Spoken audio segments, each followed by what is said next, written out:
साथ मैं हूं स्वप्निल। शुरुआत करेंगे बड़ी खबर से। विवादास्पद आईपीएस पंकज चौधरी सेवा से बर्खास्त कर दिए गए। पुलिस ने पंकज के आवास पर नोटिस चस्पा किया है। शाम तक विस्तृत आदेश जारी कर दिए जाएंगे। बता दें कि हाल ही में झालावाड़ में आईपीएस पंकज चौधरी का तबादला हुआ था, उन्हें ट्रांसफर किया गया था, लेकिन अभी तक उन्होंने ज्वाइन नहीं किया। चौधरी पर पहले से ही कई मामले चल रहे हैं, कई ऐसे मामले जिनमें उनका नाम जुड़ा और उस पर स्पष्टीकरण अब तक सामने नहीं आया। विवादास्पद रहे आईपीएस पंकज चौधरी, सेवा से बर्खास्त कर दिए गए। शाम तक इस संबंध में जो विस्तृत आदेश है, डिटेल ऑर्डर, वो शाम तक जारी हो जाएंगे।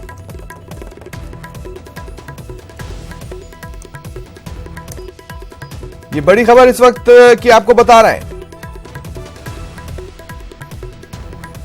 कई सारे विवादों के सेंटर में इनका नाम रहा है। हाल ही में इनका नाम विवादों में उस वक्त आया जब उनकी पत्नी ने महिला आयोग में एक शिकायत दर्ज करवाई। दूसरी महिला के साथ वो रह रहे। इस कंट्रोवर्सी में एक अहम मोड़ अभी आया है। आईपीएस पंकज चौधरी सेवा से बर्खास्त कर दिए गए।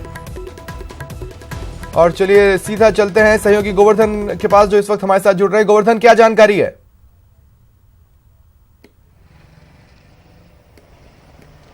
देखिए, आईपीएस पंकज चौधरी हैं, उनको सेवा से बर्खास्त कर दिया गया है और उनकी सेवा से बर्खास्तगी के जो आदेश हैं वो उनके गांधीनगर का जो सरकारी क्वार्टर है वहां पर चस्पा कर दिए गए हैं। गृह मंत्रालय ने जो डिसिप्लिनरी एक्शन लिया है, जो अनुशासनात्मक कार्रवाई की है, उसके पीछे आधार बनाया है उनके बिना तलाक लिए दूसरी शादी करने को। आप देख सकते हैं ये जो उनका आवास है गांधीनगर पे, जो सरकारी क्वार्टर मिलता है आईपीएस को, वहां पर ये उनके बर्खास्तगी के जो आदेश हैं वो चस्पा किए गए हैं। पूरी डिटेल्ड उसमें दी गई है।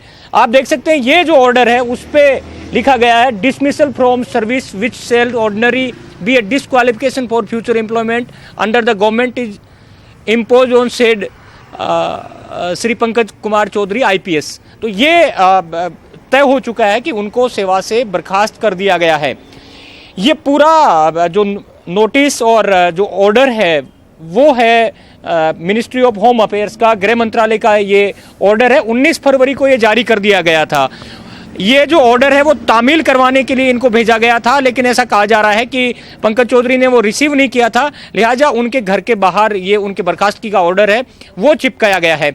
यहाँ जो आधार बनाया गया है, इसमें जो आदेश का जो पॉइंट 35 है, इस पे लिखा गया है 34 और 35, इसमें पूरे कारण बताए गए हैं। मतलब ये जो पूरा ऑर्डर है 37 पॉइंट हैं, उसमें जो अनुशासनात्मक कार्रवाई की गई है, जो उनसे जवाब मांगे गए थे और जो आधार बनाए गए हैं उनकी बर्खास्तगी के पीछे, वो सारा इन 37 बिंदुओं में उल्लेख उसमें किया गया है। जो 36वां पॉइंट है उसमें उनकी बिना तलाक के दूसरी शादी करना और बच्चे को आधार बनाया गया है, जो कि अखिल भारतीय जो सेवा नियम है, आचरण नियम है आईपीएस के, उनका सीधे तौर से उल्लंघन है और इसी वजह से उनको सेटिस्फैक्ट्री वो जवाब नहीं दे पाए और उन नियमों के तहत, सेवा नियमों के तहत उनको सेवा से बर्खास्त करने का ऑर्डर गृह मंत्रालय ने जारी कर दिया है। 19 तारीख का ये ऑर्डर है गृह मंत्रालय का। उसके बाद आप देख सकते हैं यहाँ पर कार्मिक विभाग का भी एक ऑर्डर है, जो गृह मंत्रालय भारत सरकार के आदेश के तामील करवाने के बारे में है, वो भी यहाँ पर चस्पा किया गया है। तो अब ये साफ हो चुका है कि गृह मंत्रालय के ऑर्डर के बाद और कार्मिक विभाग के इन आदेशों के तामील करवाने का जो ऑर्डर यहाँ पर चस्पा किया गया है, उसके बाद ये तस्वीर साफ हो गई है कि आईपीएस पंकज कुमार चौधरी को अब सेवा से बर्खास्त कर दिया गया है। पंकज चौधरी इससे पहले भी बहुत सारे मामलों को लेकर के विवादों में रहे थे। बीजेपी राज के दौरान उन्होंने तत्कालीन मुख्यमंत्री के प्रमुख सचिव के खिलाफ भी मोर्चा खोल दिया था। अपने सीनियर ऑफिसर राजीव कुमार दासोत के खिलाफ भी, राजीव दासोत के खिलाफ भी उन्होंने जम करके निशाना साधा था। फेसबुक पर और सोशल मीडिया में जमकर उनके खिलाफ आरोप लगाए गए थे। इसके साथ साथ जब वो जैसलमेर में तैनात थे उस वक्त उन्होंने मौजूदा जो मंत्री हैं साले मोहम्मद, उनके पिता की हिस्ट्री शीट खोलने को लेकर के भी वो मामला चर्चा में रहा था। इसके बाद जैसलमेर के बाद जब उनकी बूंदी एसपी के पद पर पोस्टिंग हुई थी, उस समय बीजेपी राज था। उस दौरान वहां पर पुलिस कार्रवाई और सांप्रदायिक दंगे को लेकर उनकी भूमिकाओं पर सवाल उठे थे और पंकज चौधरी ने खुल करके सरकार के खिलाफ सोशल मीडिया में उस मामले में लिखा था। तो तमाम विवाद थे, लेकिन जो बर्खास्तगी के पीछे ये विवाद कारण नहीं है। इसके दूसरे जो आधार हैं अनुशासनात्मक कार्रवाई के लिए, उनकी दूसरी शादी का जो मामला है बिना तलाक लिए, उसको यहाँ पर बर्खास्तगी का आधार बनाया गया, क्योंकि ये सेवा नियमों का सीधा सीधा उल्लंघन माना गया है।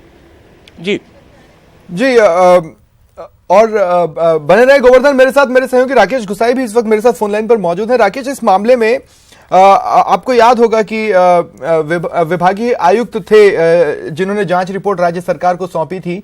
हालांकि जो ये आईपीएस रहे वो उन्होंने जांच अधिकारी पर ही आरोप जड़ दिए थे, लेकिन इस पूरे प्रोसेस में जब भी उनसे सवाल जवाब किया गया उन्होंने कोई जवाब दिया नहीं।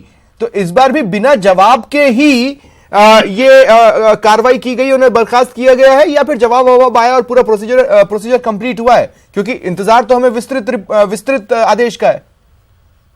देखिए, मेरी इस पूरे प्रकरण को लेकर डीजीपी राजस्थान से बात हुई। इसके अलावा मेरी पंकज चौधरी जिनको बर्खास्त कर दिया गया उनसे मेरी बात हुई।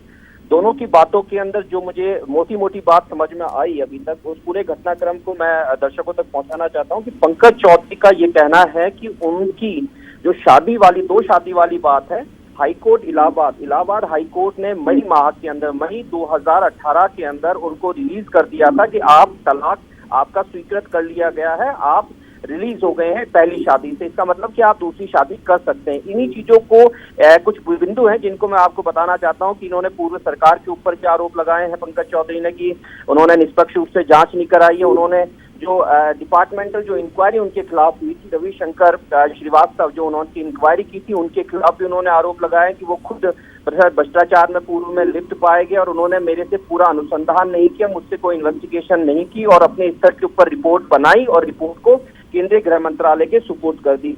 इसके अलावा उनका ये भी कहना है कि इलाहाबाद हाईकोर्ट ने मई माह के अंदर उन्हें इस पूरे केस से फ्री कर दिया था, यानी कि उनसे कहा, हाईकोर्ट ने कहा था कि आप तलाक आपका स्वीकृत कर लिया जाता है। लेकिन उनकी वाइफ द्वारा, जो तत्कालीन वाइफ थी, पहले जो वाइफ थी जिनके द्वारा ये पूरा केस सामने आया था, उनकी वाइफ ने महिला आयोग के अंदर, राजस्थान महिला आयोग के अंदर इस संबंध में शिकायत भी दायर की थी कि वो तलाक नहीं हुआ है और उसके बाद में भी वो दूसरी औरत के साथ में विवाह कर रह रहे हैं। क्योंकि यूपीएससी का और इसके अलावा जो सिविल सर्विसेज है उसका एक रूल्स है कि अगर आप सर्विस के दौरान अगर आप 2 शादियां किसी प्रकार से कर लेते हैं तो आप सेवा के लायक नहीं रहते हैं। यही कारण है कि 2 शादियां करने के एवज में ही सरकार ने ये गंभीरता से दिखाया और केंद्रीय गृह मंत्रालय ने उनके बर्खास्तगी के आदेश कुछ देर में, हालांकि वो आदेश भी डीओपी पर जारी हो जाएंगे, अभी वो जारी नहीं हो पाए हैं हम। ठीक है, शुक्रिया आप दोनों का हमारे साथ जुड़ने के लिए और तमाम जानकारी के लिए।